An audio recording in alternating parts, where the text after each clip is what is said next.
What's up, fight fans? This is Kurt DeVille with the Counterpunch Boxing News, and I have some new news concerning Carl the Cobra Froch. Get this. Carl makes it clear who totally is to blame for Joshua versus Wilder not happening. Okay. Then he's weighed in on his much speculated mega card in Saudi Arabia, December 23rd. And he said he expressed his disappointment that the two men at the top of the bill won't be stepping inside the ring with each other. And this is what he had to say. He said it's disappointing for AJ to be fighting Wileen instead of Deontay. The AJ Wilder fight is a very big fight, one that I could look forward to. It's a fight I could get excited about. Does AJ get absolutely obliterated and knocked out in a couple rounds because he's a bit mentally still tentative, or does AJ actually turn up, put on a boxing masterclass, and maybe even finish off Wilder? It's a juicy fight, and to now find out that AJ's fighting Wileen, I've got to be honest, I'm a bit disappointed. Although Wileen isn't a bad fight, it gets AJ back out there against somebody who's quite capable. We saw him cut Tyson Fury. He's a run of a few decent wins, but let's be honest, it's nothing to get excited about.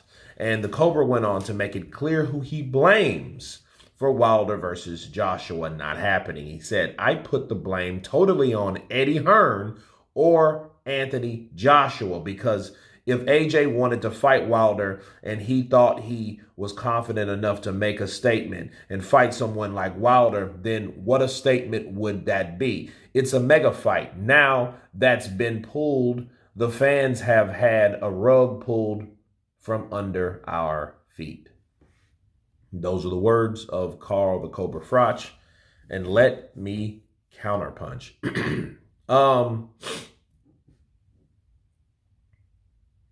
I think Carl, though, has vested interest in, shitting on AJ, because of certain things, and certain things he takes personally, which I can kind of understand because, the Rob McCracken incident, him leaving Rob McCracken versus Carl showing loyalty, staying with Rob McCracken, that rubs him wrong because it's basically between Carl and Rob, those guys pretty much had AJ in a situation where, like Carl was the model boxer that did what you're supposed to do, being any proud British boxer.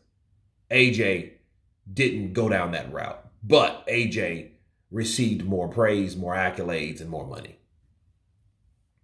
And a person like Carl that is totally in love with his career and his attributes, knowing that someone overdid him, outdid him, doesn't like that one bit, and AJ going to Robert Garcia, I think he totally got disgusted by the idea of him leaving Rob McCracken. Also, I think Carl, though, he needs to understand that there is some truth to that with Eddie Hearn. Can you blame Eddie and not Anthony? That's the question you ask yourself, because Eddie Hearn, in the last couple years, I don't think that he really expected that fight to happen the way it happened. Okay. And the way he talked about Wilder, that stating that, hey, Wilder has to have a fight first. I'm not concerned about Wilder. You should be concerned about Wilder if that's the whole fight or the person your fighter wants to fight. But I do also remind people that I don't think it's really up to AJ or Deontay, as well as the people that's paying them. And the people that's paying them is Saudi Arabia. You know what I mean? The Saudi Arabia royal family pretty much is putting these fights together. And whatever fights that they want to put together, that's the fights that's going to happen. And might I remind Carl that AJ and Deontay already signed the deal to fight each other in Saudi Arabia in December. That had already happened. until the politics changed, because if somewhere in the royal family they decided, hey, you know what, I don't like this particular company, let's use this particular company instead. And that's what happened. So that snatches the power away from Deontay, the power away from Anthony, the power away from Eddie, the power away from Shelly, the power away from anyone else but them. Okay, so I think at this point, Carl saying, well, hey, it's Eddie and Anthony. If they wanted that fight, they would have made it happen. Well, I mean, if the Saudi money wasn't there, it would have made sense.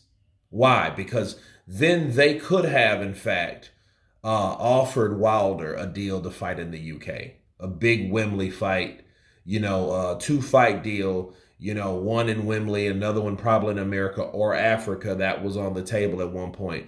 That could have happened, and that didn't happen though. So if the Saudis never came through, then I can understand that. But then the problem is we'll never know that, because the Saudis come through, and the Saudis are the ones that fitting the bill. You know what I mean? So Saudi Arabia is that guy, or is this entity that has all this money to give boxers. Why wouldn't you want to fight over there knowing you're going to get that amount of money? Then it's not going to be this, 50, 50, 70, 30, 80, 20, 60, 40. It's none of that. It's, hey, this is what you get here. You like it, cool, done. This is what you get here. You like it, cool, cool, done. So that's what you got. And this is what it is. So Carl Froch is saying, hey, it's totally Eddie's fault and it's totally Anthony's fault. Again, what made me suspicious of Eddie saying, I'm not worried about Wilder. Why wouldn't you be worried about Wilder? Why wouldn't you be? You should be. But if you look more into that, what would have happened if Anthony Joshua didn't fight Otto Wallin and he did fight Deontay Wilder and he beat Deontay Wilder? Do you guys understand? For me, being an American YouTuber, sports commentator from the States, do you guys understand the shit that would steam up what rumored? It would be worse than Glovegate. It would be if Joshua went in there and beat Wilder. You guys also know what happened last time when a British fighter beat Wilder. You guys do know what happened, right? Okay. It was a shit show of excuses. It was pathetic. It was desperate.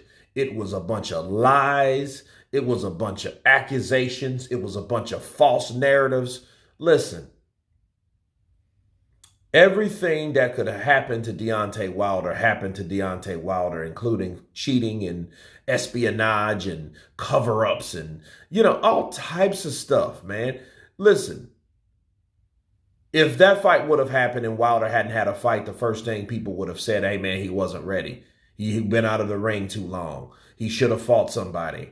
AJ cheated. The British with their gloves and, they cheat and they like to use, all types of things would have happened. So I'm glad that Deontay Wilder is at least checking one of those boxes off and fighting someone with a pulse before getting in there with a guy that could knock his head off. I think he would be more at risk of being knocked spark out by AJ than Joseph Parker. You know what I'm saying? So I don't I'm glad it didn't happen that way, because see, at this point, they at least have a build-up fight. AJ don't really need a build-up fight. He's already fought twice this year, but he's getting another build-up fight to that big fight with Deontay. Deontay's getting a fight just to keep the rust off.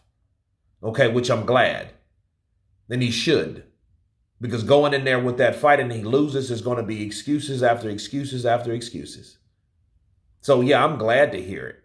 But for Carl just saying, hey, it's AJ and Eddie's fault, that may just be biased, and Carl Froch really showing that, hey, I never liked AJ because AJ did something that I didn't want him to do, and plus he did more than I did in my career, and that burns me up.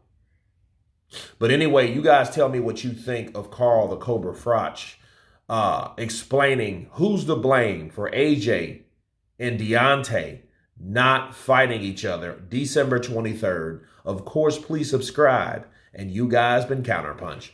Peace.